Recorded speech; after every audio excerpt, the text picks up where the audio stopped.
Vou começar novamente com a Luísa Dolly agora nessa tela aqui, porque é o seguinte, a gente vem falando desde março, né, muito grande de pessoas que estavam à espera de leitos de UTI. Esse número chegou a 400 pessoas. E aí a gente viu uma certa redução. E a gente sempre vinha falando aqui no Bom Dia. Por que está acontecendo essa redução? As pessoas conseguiram se recuperar na fila de espera ou, infelizmente, essas pessoas morreram vítimas da Covid na lista, esperando por um leito de UTI, enquanto esses leitos de UTI eram organizados em hospitais de campanha, que a gente até hoje não viu o hospital de campanha. E a nossa equipe, né, nossos produtores, Vinícius Cassella, Ana Reis, todos eles pediram à Secretaria de Saúde, né, Luísa Dolly, informações por meio de lei de acesso à informação, porque por assessoria de comunicação de imprensa a gente não conseguia essa informação. E a gente conseguiu de quantas pessoas morreram na fila à espera de um leito de UTI. E esse número, Luísa, é muito alto. Isso porque a gente já vinha mostrando aqui famílias que perderam seus entes queridos na fila de espera, né?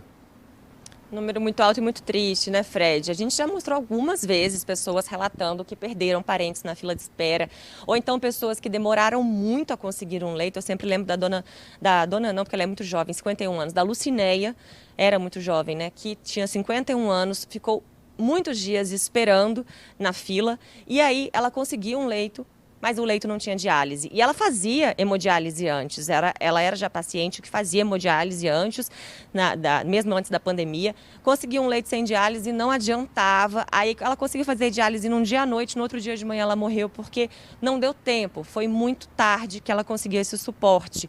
E aí a Secretaria de Saúde sempre dizia que não, que nenhum paciente ficou desassistido, que não teve nenhuma morte de paciente desassistido durante essa internação, enfim. O que a gente conseguiu agora, como você falou, foi um acesso à lei de informação, né? A lei de informação que fica pública ali, nossos produtores conseguiram. E aí a gente vai mostrar na tela, então, esses números que mostram bem essa situação dramática que a gente viveu. Como você falou, a gente tinha centenas de pessoas esperando por um leito.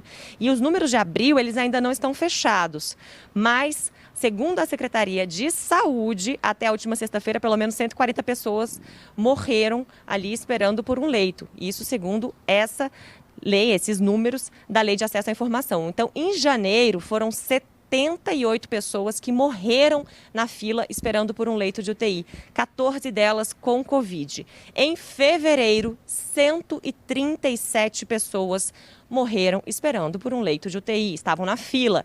13 tinham Covid. Em março, olha o salto que aconteceu em março. Foram 475 pessoas e 248 tinham Covid. Então, são pessoas que estavam na fila esperando por um leito de UTI, esperando por uma assistência qualificada, com laudos médicos que diziam que essas pessoas precisavam desses leitos, muitas vezes com decisão da Justiça, que determinava que elas tinham que ir para um leito de UTI e mesmo assim elas não conseguiram. A gente vai ouvir agora o Marvel, o pai dele, o seu Sebastião, tem 77 anos e está nessa situação agora. Ele está entubado e não consegue um leito de UTI, olha só. Ele está desde sexta-feira internado aqui, o estado dele é grave, já solicitaram um leito de UTI, mas não há vaga de UTI. Há uma lista de espera. Nós já tentamos de todas as maneiras possíveis para fazer a transferência dele do Hospital de Braslândia para algum outro lugar onde tenha uma UTI própria para pacientes da Covid. Imagina a angústia dessas famílias, né, quando elas vivem essa situação. E eu falei que muitas dessas famílias têm decisões judiciais. A Defensoria Pública disse que março e abril bateram recordes de pedidos de liminares para que as pessoas pudessem realmente garantir o direito já está garantido, mas tentar de alguma forma conseguir esses leitos. A gente vai ouvir o defensor público Ramiro Santana. A Defensoria Pública do Distrito Federal ajuizou, em abril, 513 ações demandando acesso ao leito de UTI. Isso significa um aumento de 7 vezes em relação ao mesmo período do ano passado, abril de 2020, e 6 vezes o que nós vimos em abril de 2019.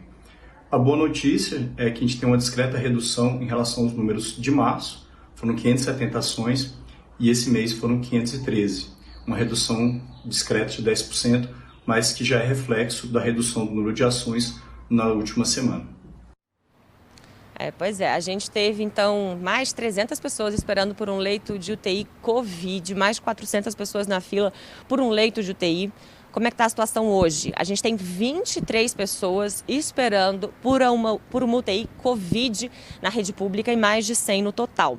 Números que reduziram? Sim, caíram bastante, mas ainda são 23 pessoas com Covid esperando por um leito de UTI e mais de 100 com outros problemas, outras questões de saúde. E não conseguem esses leitos. Então, por mais que tenha havido uma redução, cada pessoa, cada espera é uma tragédia, né? Porque é uma família que está ali angustiada, sem saber se o parente vai conseguir o leito ou não.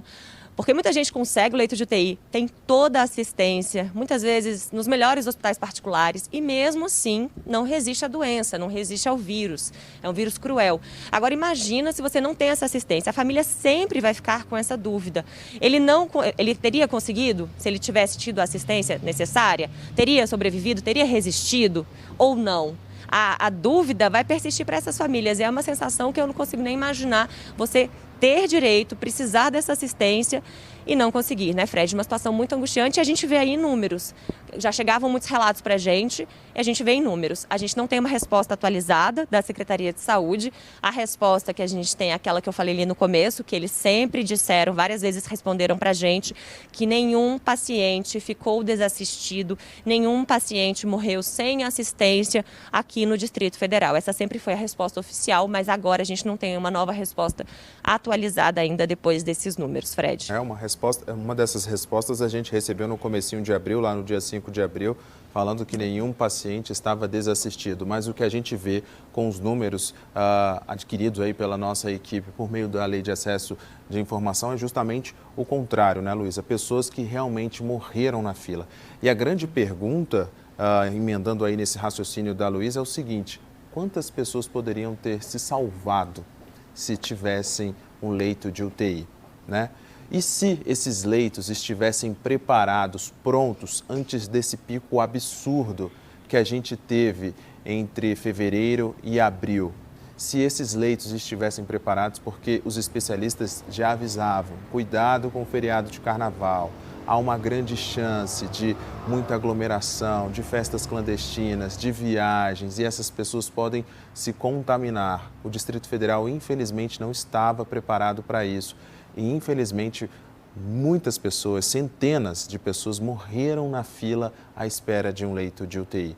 Essa redução que a Luísa falou agora, que tem 29 pessoas à espera de um leito de UTI, essa redução da fila, a gente, infelizmente, não tem como celebrar, não tem como só lamentar, na verdade, porque muitas famílias perderam essas pessoas ali naquele drama, naquela expectativa de ter um leito de UTI. Como a Luísa falou, não tem nem como imaginar a dor dessas pessoas, a gente sente muito. Muitas dessas pessoas acabaram morrendo ali no seco, né?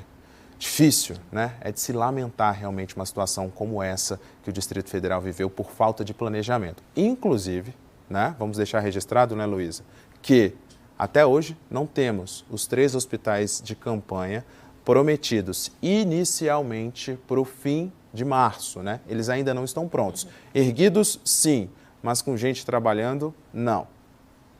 Com o paciente sendo atendido, não, né? Que é o fundamental, porque o hospital erguido, a estrutura pronta, tudo bem, mas não adianta sem os pacientes tendo esse atendimento. Como você falou, a primeira promessa era para o final de março, aí foi adiada para o dia 14 de abril, depois de 16 de abril.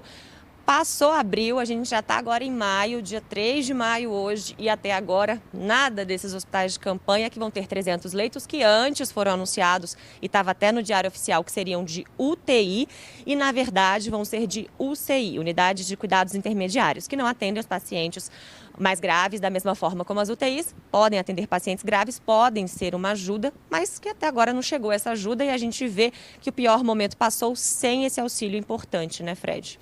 Com tudo que a gente falou, Luiz, o que vale sempre é o cuidado, né?